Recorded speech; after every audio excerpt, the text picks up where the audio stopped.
Assalamualaikum warahmatullahi wabarakatuh. Nama saya Feni Zain Agustin, saya dari Pendidikan Bahasa Inggris semester 6B. Dalam kesempatan yang penuh keberkahan ini, saya ingin membagikan pemahaman saya terhadap isi ceramah ilmiah yang luar biasa tentang sejarah peradaban Islam, khususnya pada masa dinasti Abbasiyah yang disampaikan dalam kajian Kamis pagi di Masjid Darussalam, Kota Wisata. Ceramah ini membahas secara menyeluruh tentang bagaimana Islam mengalami masa keemasan yang mengagumkan dan bagaimana kita bisa belajar darinya untuk membangun kembali kejayaan umat Islam saat ini. Dalam narasi panjang ini, saya akan menyampaikan cerita ulang secara runut dari awal hingga akhir video, dilengkapi dengan pelajaran penting, komitmen pribadi yang saya bentuk, serta langkah konkret yang akan saya lakukan dalam kehidupan sehari-hari. Dimulai dari yang pertama, keutamaan majelis ilmu dan landasan awal dimulai dari menit 000 sampai menit 2.47. Ceramah ini dibuka dengan ajakan untuk bersyukur kepada Allah atas nikmat diberikannya waktu dan kesehatan untuk hadir dalam majelis ilmu. Ustadz menyampaikan sabda Nabi Muhammad SAW, barang siapa yang berjalan menuntut ilmu, maka Allah mudahkan jalannya menuju surga. Saya menyadari bahwa kehadiran kita di majelis ilmu tidak hanya membawa berkah, tetapi juga mendekatkan kita kepada ridha Allah. Ini menjadi pengingat bahwa menuntut ilmu sekecil apapun adalah bentuk ibadah yang sangat mulia. Pentingnya ilmu sejarah dalam Islam, menit ke-2.47 sampai menit ke-4.36 detik. Ustadz menekankan bahwa sejarah adalah bagian penting dari ilmu Islam. Dalam satu atsar disebutkan, barang siapa yang tidak mengetahui sejarah, maka ilmunya tidak akan lurus. Ini menunjukkan bahwa sejarah bukan sekadar cerita masa lalu, tetapi fondasi bagi pemahaman, keilmuan, dan identitas umat. Saya tergerak untuk lebih serius mempelajari sejarah Islam agar tidak tercerabut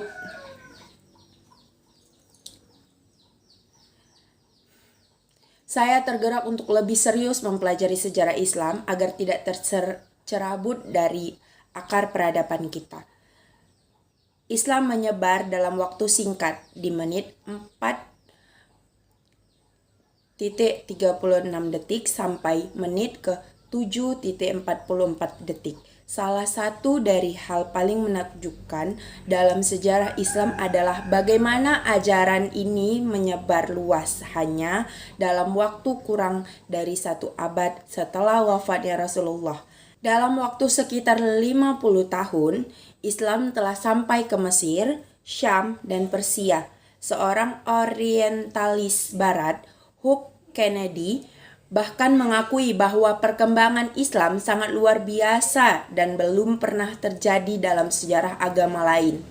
Transformasi bangsa Arab di menit ke-7.44 detik sampai ke menit 13.9 detik. Sebelum Islam, bangsa Arab tidak memiliki posisi yang signifikan dalam peradaban dunia. Mereka hanya dikenal sebagai pedagang dan penyair, tidak memiliki tradisi ilmu yang kuat.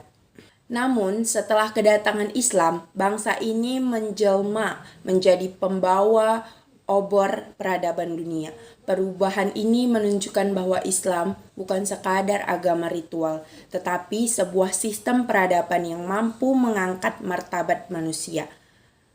Peralihan dari Umayyah ke Abbasiyah di menit ke-13.9 detik sampai di menit 15.12 detik. Setelah masa Khulafaur Rasyidin, kepemimpinan Islam dilanjutkan oleh dinasti Umayyah yang kemudian digantikan oleh dinasti Abbasiyah. Dalam proses transaksi ini terjadi perubahan besar, termasuk perpindahan pusat kekuasaan dari Damaskus ke Baghdad, Meski ada dinamika, bahkan pertumpahan darah, ini adalah bagian dari realitas sejarah yang harus kita pelajari secara objektif. Munculnya Baghdad sebagai pusat ilmu di menit 15.12 detik sampai 20.00. Baghdad dibangun dengan arsitektur unik, berbentuk lingkaran dan dijuluki Al-Madinah Al-Mudawwarah di masa kepemimpinan Harun ar-Rasyid dan putranya Al-Makmum. Baghdad menjadi pusat ilmu dan budaya dunia. Ini tidak hanya menjadi simbol kekuasaan tetapi juga simbol pencerahan dan kebangkitan peradaban Islam. Saya terkesima dengan betapa seriusnya para khalifah mendukung ilmu pengetahuan. Lembaga ilmu dan tradisi penerjemahan di menit 20 sampai 27.24 detik. Salah satu pencapaian terbesar masa Abbasiyah adalah pendirian Baitul Hikmah, institusi penerjemahan dan kajian ilmu pengetahuan. Buku-buku dari berbagai bahasa Yunani, Suryani, Persia, dan India diterjemahkan ke dalam bahasa Arab. Ini membuat bahasa Arab menjadi bahasa sains dan pengetahuan global. Saya menyadari bahwa semangat keterbukaan dan kolaborasi lintas budaya adalah kunci kemajuan mereka. Tokoh ilmuwan muslim dalam kontribusi di menit 27.24 detik sampai di menit 33.10. Ilmuwan seperti Al-Khawarizmi atau Al-Jabar, Jabir bin Hayyan atau kimia, Ibnu Sina atau kedokteran, Al-Farabi atau filsafat, dan Al-Yatam atau optik memberikan kontribusi besar yang sampai sekarang menjadi dasar ilmu modern. Bahkan kata kamera berasal dari al-kumrah dalam bahasa Arab. Saya merasa bangga sekaligus terpacu untuk menggali dan menghidupkan kembali semangat ilmiah Islam. Kemudian keilmuan dan keagamaan yang terpadu di menit 33.10 detik sampai di menit 39.21. Pada masa Abbasiyah tidak ada dikotomi antara ilmu agama dan ilmu umum. Seorang dokter juga bisa menjadi faqih.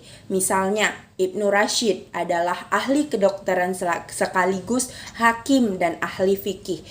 Saya belajar bahwa kita tidak harus memilih antara dunia dan akhirat, tetapi bisa menggabungkan keduanya dengan semangat integratif. Mazhab, hadis, dan tafsir berkembang di menit 36.24 detik sampai 39.21 detik. 4 mazhab utama, Hanafi, Maliki, Syafi'i, Hanbali, dan kitab-kitab hadis seperti Sahih Bukhari dan Muslim lahir pada masa ini. Tafsir seperti tafsir Tabari dan Al-Kasyaf menjadi tonggak keilmuan. Bahkan perbedaan pemikiran antara mazhab disikapi dengan ilmu dan adab, bukan fanatisme buta.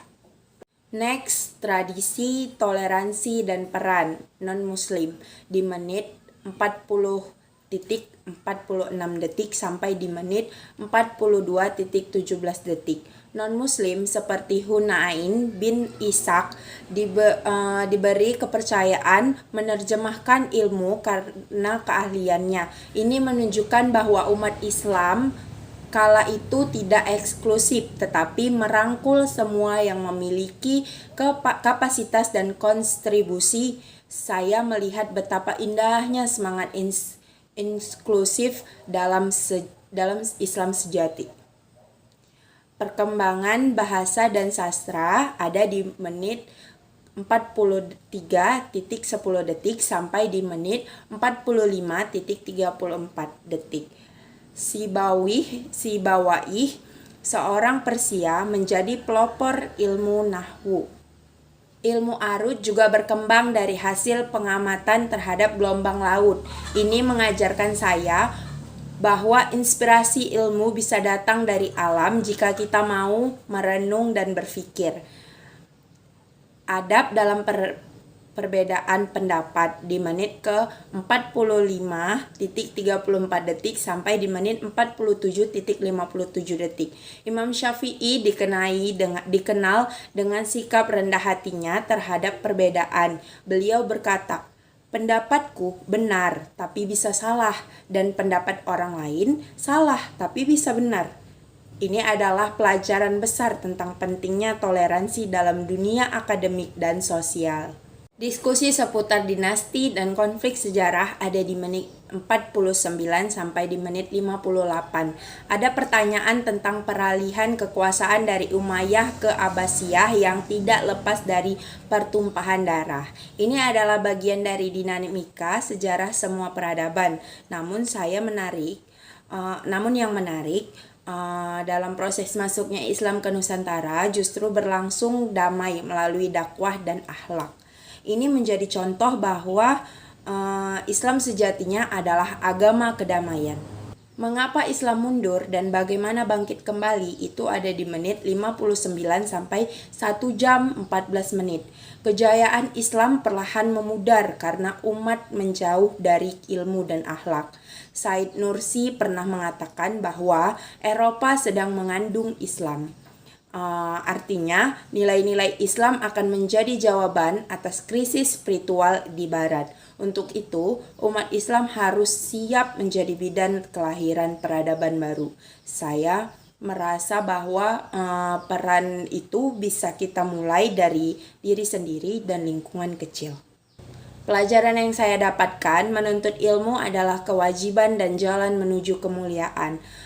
Peradaban besar lahir dari integritas ilmu dan kepemimpinan yang mencintai ilmu. Toleransi dan kolaborasi lintas agama dan budaya adalah kekuatan, bukan ancaman. Perbedaan pendapat harus disikapi dengan adab, bukan permusuhan. Islam adalah agama yang mendorong kemajuan, bukan kebekuan. Komitmen pribadi yang saya bangun, saya berkomitmen untuk menjadi pribadi yang haus ilmu dan terus belajar sepanjang hayat. Saya ingin menyebarkan nilai-nilai toleransi dan dialog dalam menghadapi perbedaan. Saya akan berusaha menjadikan ilmu dan adab sebagai dua pilar dalam setiap langkah hidup saya. Saya ingin menjadi bagian dari kebangkitan peradaban Islam dengan peran yang bisa saya ambil hari ini, sekecil apapun. Langkah nyata yang akan saya lakukan di keluarga, mengajak diskusi ringan seputar sejarah dan tokoh Islam, serta menumbuhkan budaya membaca dan menulis. Di masyarakat, mengadakan kajian kecil dan berbagi ilmu yang saya pelajarin, baik secara langsung maupun melalui media sosial. Kemudian di kampus atau di sekolah menumbuhkan semangat kolaborasi dan toleransi dalam organisasi dan kegiatan mahasiswa. Secara digital, membuat konten edukatif tentang sejarah Islam, tokoh-tokoh besar, dan pentingnya ilmu dan akhlak dalam kehidupan modern. Demikian pemahaman saya terhadap video ceramah yang sangat berharga ini. Semoga kita semua bisa mengambil ibrah dari sejarah dan mewujudkannya dalam kehidupan nyata. Mari kita bangun kembali kejayaan Islam dengan ilmu, akhlak, toleransi, dan kerja keras. Saya akhiri dengan wassalamualaikum warahmatullahi wabarakatuh.